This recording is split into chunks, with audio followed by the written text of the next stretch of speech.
Bonjour ma famille adorée, comment vous allez? Bien, j'espère. Aujourd'hui, nous allons faire une story time. Oui. Aujourd'hui, je vais vous parler du jour où je me suis retrouvée dans la rue. Ça me fait bizarre, mais je vais essayer de vous raconter ça sans vous attrister. Je vais mettre ça un peu dans la, dans la comédie pour que ça ne vous fasse pas bizarre aussi. Ok.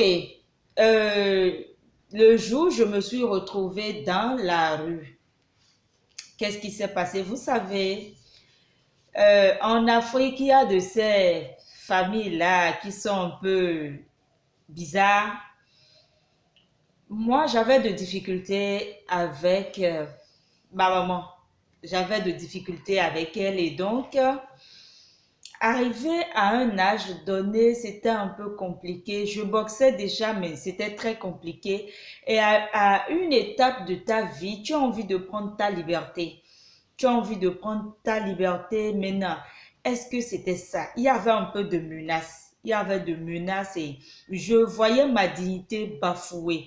Je voyais ma dignité.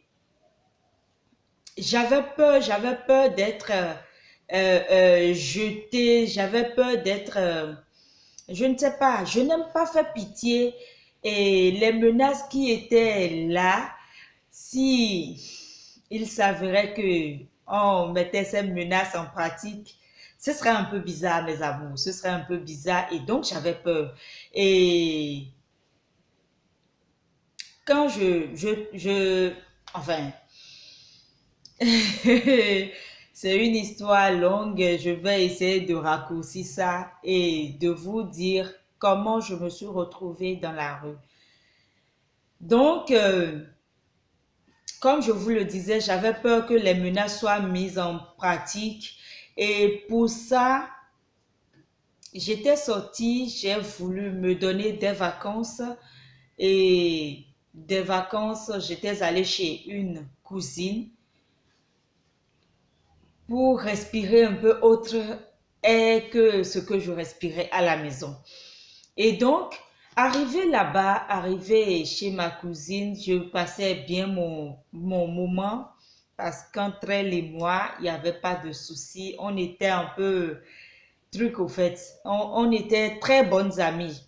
En tant que sœur, on était encore très bonnes amies. C'était quelqu'un en qui je me retrouvais. C'était quelqu'un. On était pareils. On était deux sœurs pareilles au fait, donc on se comprenait beaucoup plus. Et c'est pour ça même que je suis allée la retrouver, quittant la maison.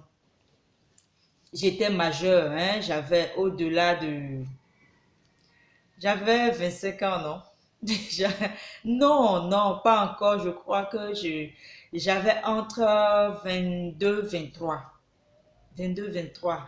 Et donc, tout allait bien jusqu'au moment où son mari aussi. Je ne vais pas vous mettre, je ne vais pas aller trop en profondeur, mais tout allait bien et quand la famille s'y est mêlée encore et que son mari n'a plus voulu que je reste. Et donc, il fallait que je sorte. Je me sentais perdue, je me sentais mal aimée, je me sentais rejetée. Et donc, il fallait que je me trouve un endroit où rester. Il fallait que je me trouve un endroit où rester. Et donc, c'était ce que j'avais fait. C'était, j'étais à Porto Novo. Je vivais avec ma maman à Porto Novo quand j'ai décidé de rejoindre ma soeur à Boïcon. À Boïcon ou à Aboumé, mais bon, Boïcon. Et donc, j'étais restée un peu jusqu'à ce que la famille s'y est mêlée de loin. Ils ont fait ce qu'ils pouvaient faire. Et donc, bref, j'ai fini par quitter ma soeur précipitamment. J'avais un ami à qui j'avais demandé de me trouver à louer. Et tenez-vous bon, quand vous êtes juste dans la vie et que ce qui vous arrive n'est pas, je ne dirais pas n'est pas normal parce que le Seigneur, quand quelque chose t'arrive, c'est que le Seigneur veut que cela t'arrive et que tu vives ça pour avoir de l'expérience, pour avoir de l'histoire à raconter comme je suis en train de le faire ici. Et donc, mes amours, j'ai quitté chez elle. Quand j'étais chez elle et que les problèmes ont commencé un peu, je priais beaucoup. J'allais à l'église, je priais beaucoup. Et quand on sait s'écouter, le Seigneur nous parle. Je priais beaucoup et pour toute une semaine, pendant 7 jours, je dirais, je me pointais à l'église, je pleurais, parce que j'étais dépassée par tout ce qui se passait. Et donc, je pleurais beaucoup. Je demandais à ce que le Seigneur m'exauce. Je demandais, je ne voulais plus de l'amour. Tout ce que je voulais, c'était mon indépendance. Tout ce que je voulais, c'était que le Seigneur vienne à mon aide, que je trouve un job, que je puisse subvenir à mes besoins. Et là, peut-être, il pourrait y avoir du respect. Vous voyez un peu? Parce que quand tu as ton revenu, même les parents te respectent un peu, quoi. Donc, c'était un peu ça.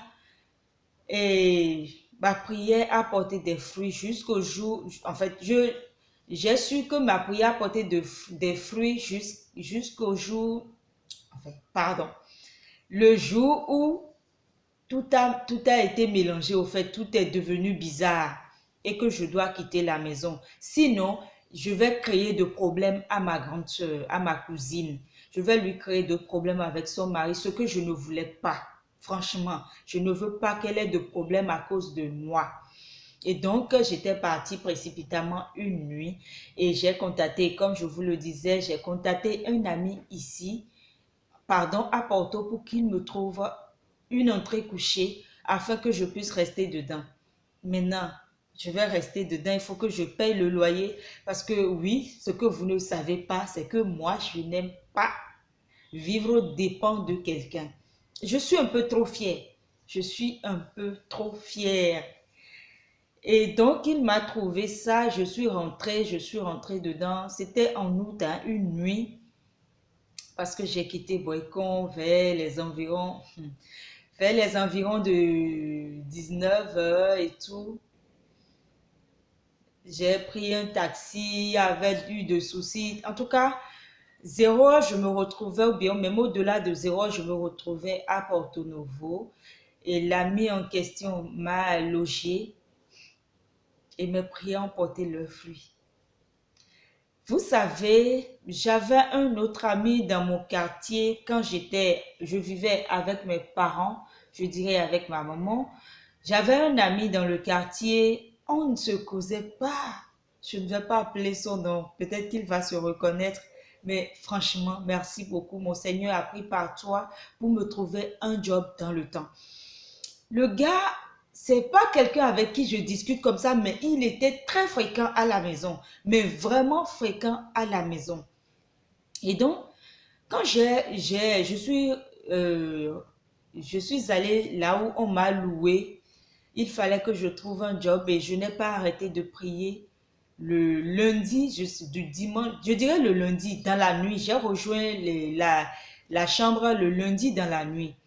Et à le mercredi, l'ami en question, c'est un ami frère, c'est un ami frère. Il m'a appelé comme ça dans la journée de mercredi. J'étais allée à Maria Tokpa. Pour ceux qui connaissent Maria Tokpa à Porto Novo, après une prière, je rentrais. Ou bien c'était le mardi. En tout cas, bref, c'était entre mardi et mercredi, mais j'ai quitté Maria Tokpa, j'étais allée prier, je suis rentrée. Je rentrais à peine quand mon téléphone a sonné, il m'a appelé. Ça m'a fait bizarre parce qu'on ne s'est jamais appelé. Ou bien, je ne sais pas, mais on ne s'appelle pas comme ça. On ne s'appelle pas. Non, on ne s'appelle pas. Donc, il m'a appelé. Ça m'a fait bizarre parce que je me demandais, mais c'est bizarre, pourquoi il m'appelle? Mais bon, j'ai pris son appel, on a discuté, on a bien causé. Et tenez-vous prêts, il me dit qu'il m'a trouvé, qu'il y a une dame qui cherchait quelqu'un pour gérer son prêt-à-porter, sa boutique de prêt-à-porter qu'elle vient d'ouvrir et qu'il fallait quelqu'un de... Bon, il a décrit tout ce qu'il fallait et que c'est sa grande sœur, elle a proposé ça, elle était partie à Erivan parce que sa grande sœur travaille à Erivan et elle a demandé à ce qu'on lui trouve une jeune fille Et sa grande soeur l'a contacté et lui a pensé à moi. N'est-ce pas, Dieu est grand? Lui il a pensé à moi, ce qui était très réjouissant. Et donc, je me suis rendue, c'était le mardi. Maintenant, je me rappelle, c'était le mardi et donc je me suis rendue à l'endroit le mercredi. Il m'a dit qu'il fallait que je me rende le mercredi matin pour un entretien.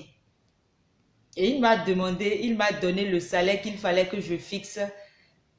Il fallait que j'impose un salaire à moi. Mais franchement, pour vous dire vrai, je lui ai dit oui, mais moi, tout ce que je voulais, c'était trouver un salaire conséquent pour payer mon loyer et me nourrir. Parce que pour moi, c'était très important. Je voulais mon indépendance, mais dans la dignité et franchement. Et donc, j'étais allée voir la dame pour un entretien. Elle m'a demandé certaines choses que je lui ai envoyées. Et vous savez, mon sourire a beaucoup apporté parce que je suis une personne très souriante et très joyeuse. Et je dis trop de bêtises pour faire rire. Et donc, mon sourire a fait que j'ai obtenu ce poste-là. Et c'était ce qu'elle a aimé. Elle a flashé sur moi parce qu'elle avait eu plusieurs entretiens. Mais son problème, c'est les gens, c'était beaucoup trop sérieuses. Quand je dis sérieux, beaucoup trop sérieux, pardon. Quand je dis sérieux, c'est que c'était pas dans le comportement et tout, mais ça dit, il fallait quelqu'un pour bien accueillir les clients. Il fallait une fille, une jeune fille qui était très accueillante, qui était souriante, qui attire les clients au fait. Et donc, moi, j'avais tout ça en moi. J'avais tout ça en moi et j'étais franchement digne en plus. Parce que je ne veux pas de... En fait, je ne veux pas de... Bon, bref, on va laisser ça comme ça. Mais bon, j'avais tout ce qu'elle recherchait en moi. Et donc, elle m'a demandé 3 périodes d'essai et 3 mois d'essai, une période d'essai, pardon, et donc 3 mois. Ce que j'ai fait, elle a aimé et finalement, on a signé un contrat. Et c'est comme ça que j'ai quitté la maison pour la première fois. C'est comme ça que j'ai quitté la maison. Et excusez-moi, excusez-moi. C'est une histoire un peu bizarre. La prochaine fois, je vais vous raconter comment est-ce que de ma première location, je me suis retrouvée dans la rue. Oui, je me suis retrouvée dans la rue. Je ne pourrai pas tout vous raconter dans cette vidéo, mais dans une vidéo prochaine, je vous dirai comment est-ce que je me suis retrouvée dans la rue, qu'est-ce qui s'est passé et bon, voilà. Bien, mes amours, c'est la fin de cette vidéo. N'oubliez pas de partager afin que nous soyons beaucoup nombreux. C'est l'année 2022. Je vais vous demander de partager la vidéo, d'activer la cloche de notification, d'aimer afin que nous soyons beaucoup plus nombreux, afin que nous soyons, que la communauté s'agrandisse. Je vous le demande. N'oubliez pas de commenter, n'oubliez pas de liker. Je vous aime, je vous adore, je ne vous le dirai jamais assez. Prenez soin de vous, car vous êtes votre seul fan. Vous êtes celui-là, vous êtes la seule personne qui vous... En fait, soyez votre premier fan. Et pour ça, il faut que vous preniez soin de votre propre personne. C'est très important. Ne l'oubliez jamais. Que le Seigneur ait sa main protectrice sur vous. Bisous, bisous, bisous. Bye.